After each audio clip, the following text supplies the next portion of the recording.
Sorry. Okay. First, it seemed like the most interesting thing was going to be the Republican frontrunner getting walloped for plagiarism. The guy was paid hundreds of thousands of dollars to do reports on public policy issues, and he just copied the stuff someone else wrote. So he's out. That was what we thought was going to be the highlight, right? Then Rachel Maddow Show frequent special guest star Tom Tancredo decided to threaten both the plagiarism guy and the other Republican candidate, the Tea Party guy, that they both should quit the race. He hated both of them. They did not quit. So Tom Tancredo got in the race on a third-party ticket to spite them. So then we thought that was going to be the highlight. But oh no. Then, Tom Tancredo did an interview with Talking Points memo in which he asserted that First Lady Michelle Obama had banned Christmas at the White House. For the record, this is what the White House looked like in late December of this past year. Christmassy, right? But according to Tom Tancredo, secretly Muslim. So then, surely that was going to be the highlight, right? The Colorado governor's race couldn't get any weirder. That's what we all thought. And all that stuff alone was probably enough to make it the single most entertaining top-of-the-ticket race so far in this year's elections. But apparently, all of that was just the warm-up. This was the main headline on the Denver Post all day today in advance of tonight's gubernatorial debate in Colorado. Mays rejects calls that he exit the race.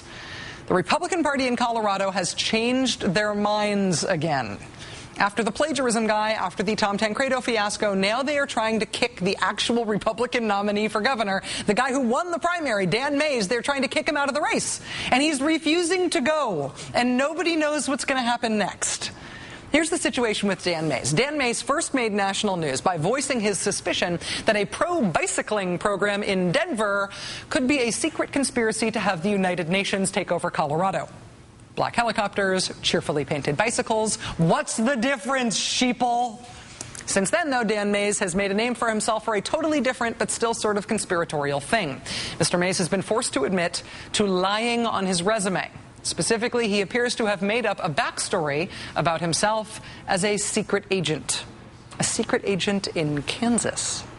On his campaign website, Mr. Mays wrote that when he worked as a police officer 25 years ago in the town of Liberal, Kansas, he went undercover on what turned out to be a dangerous assignment.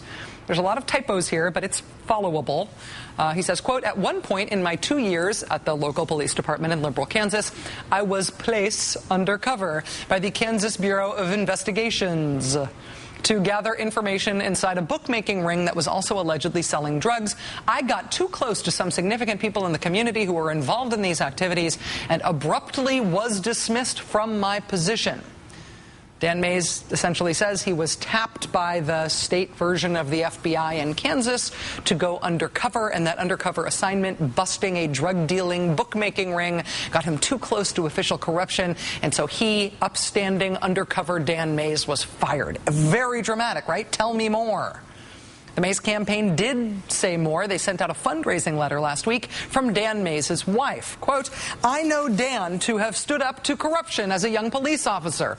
This stance of integrity cost him his job." It's a great campaign line, right?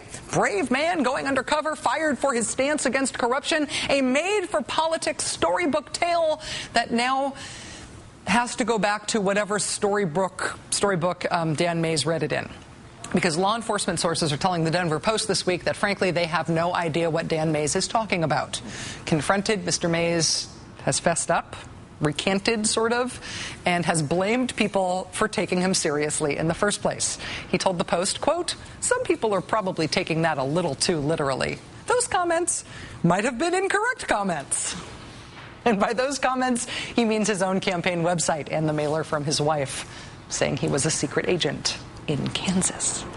Should also be noted that in the 3 weeks since he won the state's Republican primary, Mr. Mays has not hired a campaign manager. He's had to pay more than $17,000 in campaign finance violation fines.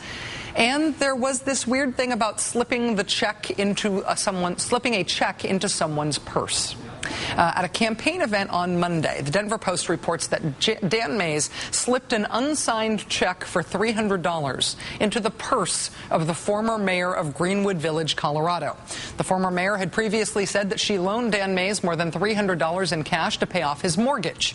Mr. Mays said it was a campaign contribution, but it's illegal to take that much cash as a campaign contribution. So Mr. Mays apparently tried to make that whole issue go away this week by slipping an unsigned personal check into the mayor's purse. As a reminder, Dan Mays won the primary. He is the official Republican nominee for governor of the great state of Colorado. At least he is for now. Former Senator Hank Brown rescinded his endorsement for Mr. Mays yesterday, saying he was, quote, concerned about the revelations about Mr. Mays. A Republican former president of the state Senate also rescinded his earlier endorsement of Mr. Mays, calling him, quote, a manifestly unfit nominee who, quote, flunked his job interview with the people of Colorado. Now, right-wing business giant Pete Coors says that Mr. Mays should go, and former Republican Congressman Bob Beaupre is calling for Mr. Mays to get out of the race, saying that he would actually like to run in his place. Colorado newspapers are starting to join in the call as well for Mr. Mays to drop out, and even the Tea Party folks who supported Mr. Mays throughout are now throwing him under the bus. Mesa County Commissioner and Tea Party organizer Janet Rowland sent an email to what she says is a list of 10,000 Tea Party supporters today that says this, quote, Dan is an accidental nominee and he is a fraud. I realize those are harsh words, but in this case, the truth is harsh. If Dan Mays does drop out of the race before Friday, Colorado Republicans will be able to put anyone else they want on the ballot in his place. Damn the primary, damn the voters. Apparently, they can't be trusted. So far, Dan Mays says he's not going anywhere. And again, he also once said he was a secret agent. So who knows what's going to happen next? Watch this space.